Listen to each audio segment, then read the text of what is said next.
Praise the lord. ప్రభువును రక్షకుడైనటువంటి యేసుక్రీస్తు శ్రేష్టమైన ఘనమైన నామములో మీ అందరికీ వందనాలు. గడిచిన రాత్రంతా ప్రభు మంచి నిద్రను మనకు అనుగ్రహించి నూతన దినాన్ని ప్రభు మనకు అనుగ్రహించింది. ప్రభువునికి సమస్త మహిమలు ప్రభావం కనుగొనగా. దైవజనాంగమా, ఈరోజు దేవుని వాగ్దానం మత్తయి సువార్త 9వ అధ్యాయం 24వ వచనం. స్థలమీయుడి, ఈ చిన్నది నిద్రించున్నదే కానీ చనిపోలేదని వారితో చెప్పగా వారు ఆయనను అపహసించి స్థలమీయుడి. ప్రభు అడుగుతున్న మాట ఏంటంటే స్థలమీయుడి. ఈ యొక్క వాక్యం యొక్క సారాంశం ఏంటి అని మనం ఆలోచన చేస్తే, ఒక అధికారి తన కుమార్తె చనిపోయింది. అయితే ఆ అధికారి యేసు ప్రభు దగ్గరకు వచ్చి, అయ్యా నా కుమార్తె చనిపోయింది, అయినా కూడా నీవు వచ్చి నీ చెయ్యి ఆమె మీద ఉంచి ప్రార్థిస్తే ఆమె తప్పకుండా బ్రతుకుతుంది అని విశ్వాసముతో యేసు ప్రభు దగ్గరకు వచ్చి అడిగాడు. యేసు ప్రభు కూడా సరే వస్తాను పదా అని ఆయన కూడా అధికారి వెంట వెళ్ళారు. వారు వెళ్ళే లోపే అక్కడ అనేక మంది జన సమూహం వచ్చి ఆ చిన్నది చనిపోయింది కాబట్టి ఏడుస్తూ ఉన్నారు, గోల చేస్తూ ఉన్నారు. వాయిద్యాలు వాయించేవారు వాయిద్యాలు వాయిస్తూ ఉన్నారు.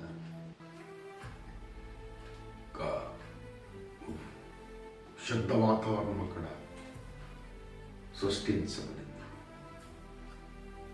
ప్రభు అక్కడికి వస్తూ ఉన్నప్పుడు ప్రభువుకు స్థలం లేదు అక్కడ వెళ్ళడానికి.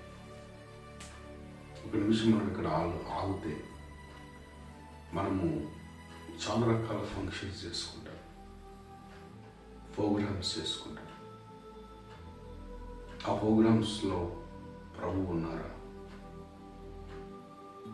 ఫంక్షన్స్ గ్రాండ్గా చేసుకుంటాం, మ్యారేజెస్ కానీ బర్త్డే సెలబ్రేషన్స్ కానీ ఇంకా ఇతర కార్యక్రమాలు ఎన్నెన్నో ఉంటాయి. వాటన్నిటిలో అన్నీ ఉన్నాయా లేవా అని చూసుకుంటాం.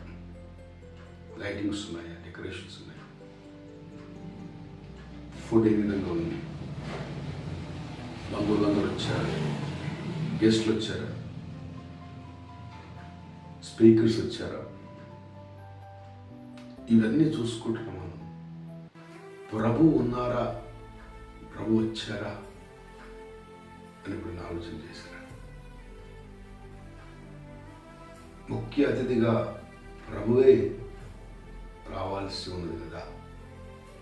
నేడు చాలామంది క్రైస్తవ సమాజంలో కూడా అన్నిటికీ అవకాశం ఇస్తున్న ప్రజలు ప్రభువునికి స్థలం ఇవ్వలేకపోతూ ఉన్నారు. అందరినీ ఆహ్వానిస్తున్న ప్రజలు ప్రభువును ఆహ్వానించలేకపోతున్నారు.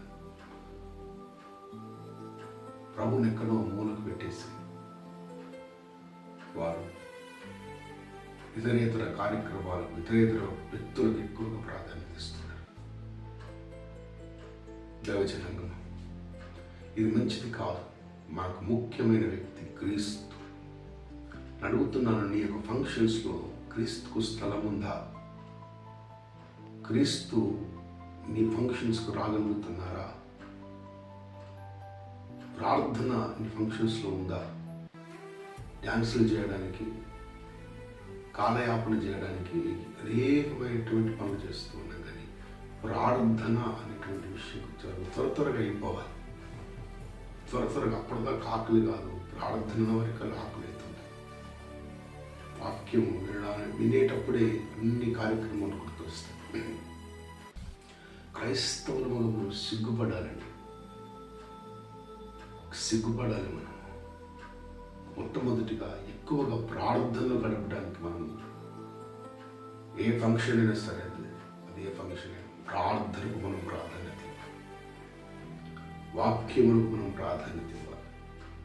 భోజనానికి కాదు, బంధువులకు కాదు, స్నేహితులకు కాదు, అందరూ అక్కడే ఉంటారు, ఎక్కడికి పోరు. ప్రార్థనకు మనం ప్రాధాన్యత ఇస్తే, ప్రభువులకు మనం స్థలం ఇస్తే జరిగే కార్యక్రమాలన్నీ కూడా ఆయన దీవెనకరంగా మార్చేస్తారు. ప్రేస్తున్నా ప్రభు అక్కడికి వెళ్ళి అడుగుతున్నారు, స్థలం ఇవ్వండి. ఆయన అంటారు, చిన్నది నిద్రిస్తున్నది కానీ చనిపోయింది. ఆ మాట అన్నందుకట వాళ్ళందరూ ఆయన అపహసించారు. ఏం మాట్లాడుతున్నారయ్యా, చనిపోయిందని మేమందరం వచ్చింది ఇక్కడికి, నువ్వేమో నిద్రపోతుంది అంటున్నావేంటి? బాబాయ్ యేసయ్య వారందరినీ బయటికి పంపించేసారు. మీరందరూ బయటికి వెళ్ళిపోండి, మీరందరూ బయటికి వెళ్ళిపోండి. మీ జీవితంలో కొంతమంది వ్యక్తుల ద్వారా కొన్ని జరుగుతుంటాయి. గందరగోళ పరిస్థితి, సమాధానం లేని పరిస్థితులు జరుగుతాయి. నేను అంటున్న వారిని బయటికి పంపించేసాను, అవసరం లేదు.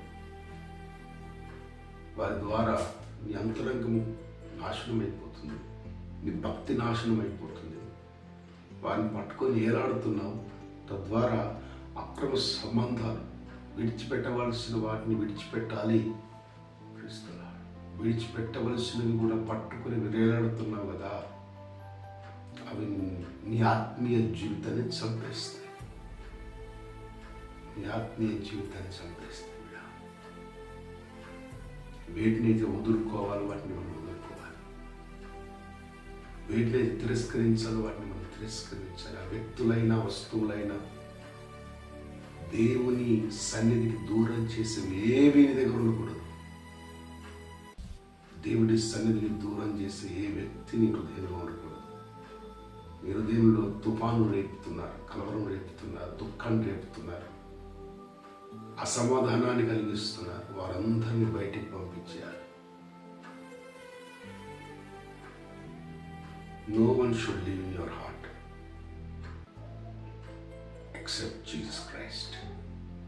వారందరినీ బయటికి పంపిస్తే ప్రభువుని హృదయంలోనికి వస్తాయి. It will come into your heart. ప్రభువుని హృదయంలోనికి వచ్చినప్పుడు దైవికమైన సమాధానాన్ని కలుగుతుంది. ప్రభు వారందరినీ బయటికి పంపించేసి ఆయన లోపలికి వెళ్ళి ఆ చిన్నదాన్ని చేయి పట్టుకొని, చిన్నదాన లెమ్మనగానే చచ్చింది లేచి కూర్చున్నాయి. Praise the lord. ఈ ఆత్మీయ జీవితం చచ్చిన స్థితిలో ఉన్నా సరే, నా ప్రభువుని అంతరంగంలోకి వస్తే నువ్వు మరలా బ్రతికించబడతావు, మరల ఉజ్జీవించబడతావు, మరల శక్తివంతంగా నువ్వు మార్చబడతావు. మొట్టమొదటిగా ఆయనకు స్థలం ఇవ్వాలి, ఆయనకు స్థలం ఇవ్వాలి.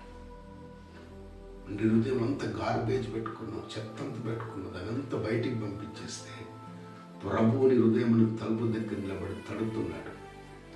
ఎవడైనా నా స్వరము విని తలుపు తీసినాడు, నేను వానితో కలిసి భోజనం చేస్తాను అని ప్రభు అంటూ ఉన్నారు. ప్రియ సహోదరి సహోదరుడు, నీ హృదయంలో ప్రభువుకు చోటిస్తావు, నీ హృదయంలో ప్రభువుకు స్థానం ఇస్తావు. నీ హృదయంలో స్థానం ఇస్తే నీ బ్రతుకును దీవెనకరంగా మారుస్తాడు, సమాధానకరంగా మారుస్తాడు, అనేక మందికి క్షేమకరంగా మారుస్తాడు. నీ చచ్చిన ఆత్మీయ స్థితి నుంచి మరలా నేను బ్రతికించి అనేకులు ఎదుటి నేను ఖ్యాతిగా దేవుడు నిలబెడతాడు. ఇటు మాటలు దేవుడు దీవించి ఆశీర్వదించును కాక. ప్రార్థన చేసుకున్నాను. ప్రేమ నమ్మకం వెళ్ళే తండ్రి, కృపాల దేవానికి వందనాలు. గడిచిన రాత్రింత మంచి నిద్ర మాకు దయచేశారు. ఉదయకాలం నేను ఆరాధించి కృపనిచ్చినందుకు నీకు వందనాలు. 10 నిమిషాలు మాతో మాట్లాడినది మాటలు బట్టి మీకు వందనాలు. అవును తండ్రి, స్థలమీయుడి అని మీరు మాట్లాడుతున్నారు. అనవసరమైన వాటన్నిటికీ మేము స్థలం ఇస్తున్నాం, కానీ అవసరమైన నేను మేము పక్కన పెట్టేస్తున్నామే. మమ్మల్ని క్షమించండి. ఈ ఉదయం నుంచి మా హృదయంలోనికి రండి నాయన. మా హృదయంలో తండ్రి ఉన్నటువంటి చెత్త అంతా బయటికి వెళ్ళిపోవాలి. మీరు మా హృదయంలో ఉంటే మాకు సమాధానం, మీరు మా హృదయంలో ఉంటే మాకు ధైర్యం, మీరు మా హృదయంలో ఉంటే మేము బ్రతికించబడతాము. వాక్యం ఉంటున్న ప్రతి ఒక్కరి జీవితంలో ఈ వాగ్దానం నెరవేర్చున్నాయి. బలహీనులందరినీ మేము ముట్టి బలపరిచి స్వస్థపరుచున్నాయి. అయ్యా, ఏ ఒక్కరు కూడా నీ సన్నిధికి దూరం కాకుండా ప్రతి ఒక్కరిని సన్నిధికి సమీపస్తులే బ్రతుకున్నట్లు నీ సహాయం ఇచ్చి యేసు శక్తి కలిగిన ప్రభావం కలిగిన అడిగి వేడుకొనిచున్నాము తండ్రి. ఆమేన్, ఆమేన్, ఆమేన్. దేవుడు మిమ్మల్ని కుటుంబాలు నిండారులుగా దీవించి ఆశీర్వదించును